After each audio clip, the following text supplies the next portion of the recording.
bugungi tadbirga to'xtalib o'tadigan bo'lsak, 200 ga yaqin olimlar ishtirok etyapti. Bu ham bo'lsa, har bir bo'limda yakuniy bosqichga yetdik. Ya'ni har bir eksponatni yakuniy xulosasiga yetdik. Endi nima qo'yishimiz bilamiz.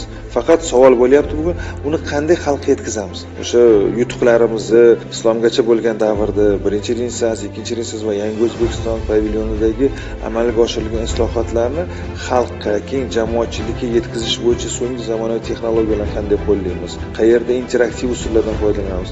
Qayerda 7 yoshdan 70 yoshgacha uni hazm qila oladigan tushuntirish usullari ustida ishlayapmiz. Maqsad bitta, eshikdan Islom sivilizatsiyasi markaziga kirgan odam chiqib ketayotganda umuman boshqa dunyo qarashmi, olimmi, oddiy fuqaromi bir xil ta'sir qiladigan usullardan va eng muhimi zamonaviy texnologiyalardan maksimal darajada foydalanish ustida ishlayapmiz. Xato qilishga haqqimiz yo'q. Shuning uchun 200 ga yaqin olimlar bilan bahs, munozara bo'lyapti. Eng xursand qilgani, ziyolilar bugun manfaatdor.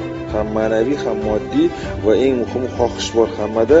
Bu Islom sivilizatsiya markazi hali ochilmasdan shunday maskanga aylanyaptiki, ziyolilarni birlashtiradigan va ziyolilarni fikrini aks sadosi beradigan bir loyihaga aylandi. Bu maqsad ham shu edi.